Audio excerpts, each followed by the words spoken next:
আসসালামু আলাইকুম। অবিরাম বাংলা সংবাদে সবাইকে স্বাগত জানাচ্ছি আমি শান্তা ইসলাম। শুরুতেই বিআরবি কেবলস সংবাদ শিরোনাম।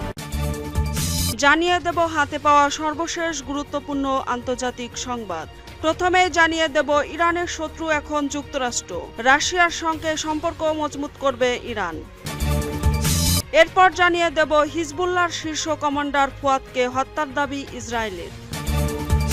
আরও জানিয়ে দেব উত্তাল ভেনেজুয়েলা, এতে নিহত হয়েছেন 11 জন। এরপর জানিয়ে দেব কে এই হামাস নেতা ইসমাইল হানিয়া, এবং সর্বশেষ জানিয়ে দেব বাইডেনের প্রত্যাহার যুক্তরাষ্ট্রের ইতিহাসে প্রথম অভ্যুত্থান, একথা বললেন ট্রাম্প। এতক্ষণে শুনছিলেন সংবাদ শিরোনাম, এবার থাকছে বিস্তারিত। প্রিয় দর্শক, যদি চ্যানেলটিতে নতুন হয়ে থাকেন তাহলে প্লিজ চ্যানেলটি সাবস্ক্রাইব করে সঙ্গেই থাকুন।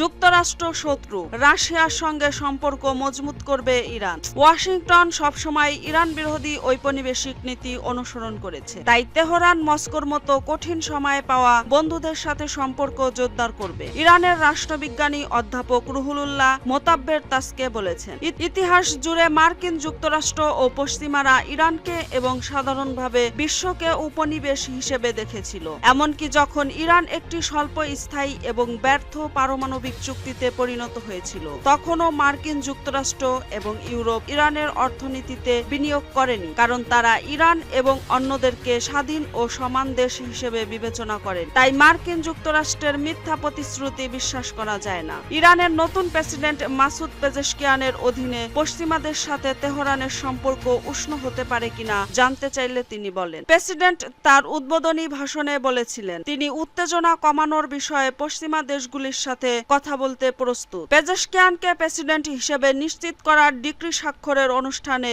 ইরানের সর্বোচ্চ নেতা যা বলেছিলেন সেদিকে আমাদের মনোযোগ দেওয়া উচিত। যে গুরুত্বপূর্ণ দেশগুলির সাথে পারস্পরিক বোঝাপড়া উন্নতি করা প্রয়োজন, অর্থাৎ রাশিয়া, কারণ এটি এমন একটি বন্ধু যে সব সময় ইরানকে কঠিন সময়ে সমর্থন করে। মস্কো এবং তেহরানের মধ্যে সম্পর্ক আরো শক্তিশালী হবে, মোদাব্বের বলেছেন। নির্বাচনে জয়ী হওয়ার পর পেজেশকিয়ান রাশিয়াকে একটি মূল্যবান কৌশলগত মিত্র এবং ইরানের প্রতিবেশী বলে অভিহিত করেন। রাজনীতিবিদ মস্কোর সাথে বিশেষ করে ব্রিক্স, এসসিও এবং ইএইউতে সহযোগিতার অগ্রাধিকার অব্যাহত রাখার প্রতিশ্রুতি দিয়েছেন। পেজেশকিয়ানের মতে রাশিয়া এবং চীন কঠিন সময়ে ইরানকে ক্রমাগত সমর্থন করেছে। রাশিয়ার প্রেসিডেন্ট ভ্লাদিমির পুতিনের সাথে ফোনে কথা বলার সময় পেজেশকিয়ান 2024 সালের অক্টোবরে কাজানে ব্রিক্স সম্মেলনে রাশিয়ার সাথে একটি বিস্তৃত কৌশলগত অংশদারিত্ব চুক্তি স্বাক্ষর করার জন্য প্রস্তুত ছিলেন। শপথ গ্রহণ অনুষ্ঠানে ইরানের নতুন প্রেসিডেন্ট বলেন তিনি পশ্চিমের সঙ্গে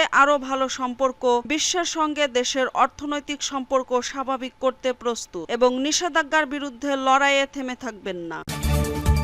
হিজবুল্লাহর শীর্ষ কমান্ডার ফুয়াদকে হত্যার দাবি ইসরায়েলের। লেবাননের সশস্ত্র সংগঠন হিজবুল্লাহর সবচেয়ে জ্যেষ্ঠ কমান্ডার ফুয়াদ শোকরকে হত্যার দাবি করেছে ইসরায়েল। ইসরায়েলি সেনাবাহিনী এ ঘোষণা দেয়। অন্যদিকে হিজবুল্লাহ মৃত্যুর তথ্যটি নিশ্চিত না করলেও জানিয়েছে বৈরুতের যে ভবনে ইসরায়েল হামলা চালিয়েছে সেখানে ফুয়াদ অবস্থান করেছিলেন। হিজবুল্লাহ আরও জানিয়েছেন বৈরুতের দক্ষিণাঞ্চলীয় শহরতলির এক ভবনে বিমান হামলা চালায় ইসরায়েল। ওই সময় এ ভবনেই অবস্থান করেছিলেন ফুয়াদ শোকর। তবে হামলায় তিনি নিহত হয়েছেন কিনা তা নিশ্চিত করেনি লেবাননের সংগঠনটি। ইসরায়েলি প্রতিরক্ষা মন্ত্রী ইয়োব গ্যালান্ট বলেন, শোকরের হাতে অনেক ইসরায়েলির রক্ত রয়েছে। আজ রাতে আমরা দেখিয়েছি আমাদের জনগণের রক্তের দাম আছে এবং কোনো অবস্থানই আমাদের বাহিনীর আওতার বাইরে নয়। এ অঞ্চলের অপর একটি দেশের একজন জ্যেষ্ঠ নিরাপত্তা কর্মকর্তা নাম না প্রকাশের শর্তে রয়টার্সকে নিশ্চিত করেছেন হামলায় গুরুতর আঘাত পেয়ে নিহত হয়েছেন শোকর। ফুয়াদের বয়স 60 বছরের বেশি হবে বলে ধারণা করা হয়। যুক্তরাষ্ট্র জানিয়েছে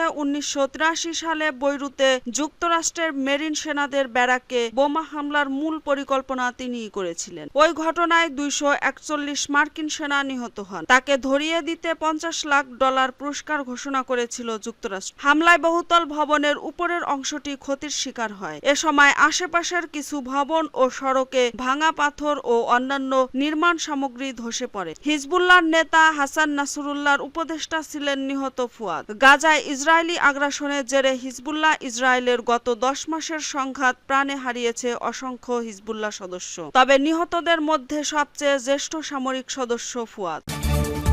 উত্তাল হয়ে গেছে ভেনেজুয়েলা, নিহত হয়েছেন 11 জন। প্রেসিডেন্ট নির্বাচনে জালিয়াতির অভিযোগে বিক্ষোভে উত্তাল ভেনেজুয়েলা। বিক্ষোভে পুলিশ ও প্রতিবাদকারীদের সংঘর্ষে এখন পর্যন্ত 11 জন নিহত হয়েছে। নিহতের মধ্যে 2 জন কিশোরও আছে। দেশটির পুলিশ 7 শতাধিক বেশি মানুষকে গ্রেপ্তার করেছে। ভেনেজুয়েলার বিরোধী দল ভলান্টার পপুলার জানিয়েছে তাদের জাতীয় আহ্বায়ক ফ্রেডি সুপালানকে আটক করা হয়েছে। ভেনেজুয়েলার attorney general Tarek William Saab জানান অন্তত পক্ষে 2 জন নিরাপত্তা রক্ষী নিহত হয়েছে। সেই সঙ্গে 48 জন পুলিশ ও সেনা অফিসার আহত হয়েছে। যাদের গ্রেফতার করা হয়েছে তাদের কয়েকজনের বিরুদ্ধে সন্ত্রাসে লিপ্ত থাকার অভিযোগ আনা হয়েছে। ভেনেজুয়েলার জাতীয় নির্বাচন কাউন্সিল গত রোববার ঘোষণা করে প্রেসিডেন্ট মাদুরো 51% ভোট পেয়ে জিতেছেন। তিনি তৃতীয়বারের জন্য প্রেসিডেন্ট পদে নির্বাচিত হয়েছে। এরপরই বিক্ষোভ শুরু হয়। এরপর বিরোধী সমর্থক ও সদস্যরা রাস্তায় নেমে আসেন। কিছু বিরোধী কর্মী রাস্তা অবরোধ করেন। পুলিশকে লক্ষ্য করে পেট্রোল বোমা ছোড়া হয়। বিক্ষোভকারীরা প্রেসিডেন্টের প্রাসাদের কাছেও জমায়েত হন। পুলিশ কাঁদানো গ্যাস ব্যবহার করে বিক্ষোভকারীদের ছত্রভঙ্গের চেষ্টা চালায়। মাদুরোর পূর্বসূরি ও তার মেন্টর হুগোর একটি মূর্তি ভেঙে রাস্তায় নিয়ে এসে তাতে আগুন ধরিয়ে দেয় বিক্ষোভকারী। একজন বিক্ষোভকারী বার্তা সংস্থা রয়টার্সকে বলেন, আমরা পরিবর্তন চাই। এই সরকারকে নিয়ে আমরা পরিশ্রান্ত। আমরা স্বাধীন ভেনেজুয়েলা চাই। আমরা চাই আমাদের পরিবার এখানে ফিরে আসুক। আরেকজন বিক্ষোভকারী বলেন, আমরা দেশের গণতন্ত্রের জন্য লড়াই করব। আমাদের কাছ থেকে ভোট চুরি করা হয়েছে। সংবাদপত্রের রিপোর্ট বলছে পুলিশ ও আধা সামরিক বাহিনীর কড়া হাতে বিক্ষোভের মোকাবেলা করার চেষ্টা করেছে। এদিকে প্রেসিডেন্ট মাদুরো বলেছেন, আমরা এই চিত্রনাট্য আগেও দেখেছি। নিরাপত্তা বাহিনী শান্তি রক্ষা করবে। অতিবামেরা যে সহিংসতা করেছে তার উপর নজর রাখা হচ্ছে।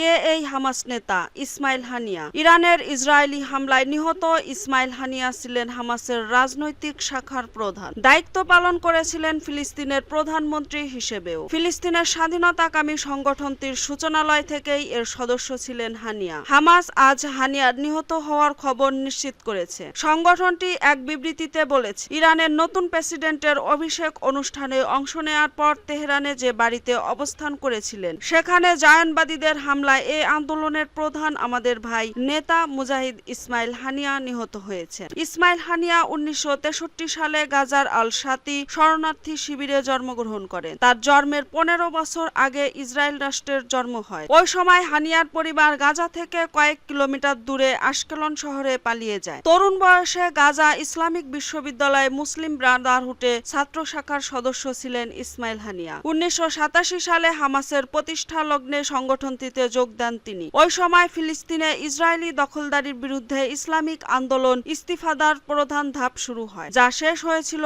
1993 সালে। 2003 সালে হানিয়া ও হামাসের প্রতিষ্ঠাতা এবং আদর্শিক নেতা শেখ আহমদ ইয়াসিনকে একসঙ্গে হত্যার চেষ্টা করা হয়। তারা যে বাড়িতে অবস্থান করেছিলেন সেখানে বোমা নিক্ষেপ করে একটি ইসরায়েলি যুদ্ধবিমান। যদিও সেখান থেকে তারা জীবিত অবস্থায় বেরিয়ে আসে। এর 1 বছর পর ইয়াসিনকে হত্যা করা হয়। বাইডেনের প্রত্যাহার যুক্তরাষ্ট্রের ইতিহাসে প্রথম অভ্যুত্থান, বললেন ট্রাম্প। মার্কিন ডেমোক্রেটিক পার্টি প্রেসিডেন্ট জো বাইডেনকে আসন্ন নির্বাচন থেকে প্রত্যাহার করতে বাধ্য করে যুক্তরাষ্ট্রের ইতিহাসে প্রথম অভ্যুত্থান ঘটিয়েছে বলে জানিয়েছেন প্রেসিডেন্ট প্রার্থী ডোনাল্ড ট্রাম্প। তারা মার্কিন যুক্তরাষ্ট্রের প্রেসিডেন্টের বিরুদ্ধে একটি অভ্যুত্থান ঘটিয়েছিল। তারা তার কাছে গিয়ে তাকে বলেছিল, আপনি চলে যাচ্ছেন, আপনি ভোটে নেমে গেছেন। তিনি ফক্স নিউজকে বলেছিলেন। সাবেক রাষ্ট্রপ্রধান যোগ করেছেন যে মার্কিন যুক্তরাষ্ট্রের প্রেসিডেন্টের মধ্যে প্রথম একজনের বিরুদ্ধে এটি একটি অভ্যুত্থান ছিল। মার্কিন প্রেসিডেন্ট নির্বাচন অনুষ্ঠিত হবে 5 নভেম্বর। ডেমোক্রেটিক পার্টির প্রতিনিধিত্ব করার কথা ছিল জো বাইডেনের, কিন্তু ট্রাম্পের সাথে জুনের বিতর্কে তার ব্যর্থ পারফরম্যান্সের পরে বর্তমান রাষ্ট্রপ্রধানকে লড়াই ছেড়ে দেওয়ার আহ্বান জানিয়েছিল ডেমোক্রেটরা। গত 21 জুলাই তিনি নির্বাচন থেকে সরে দাঁড়ানোর এবং তার জায়গায় হ্যারিসকে সমর্থন করার সিদ্ধান্ত নেন।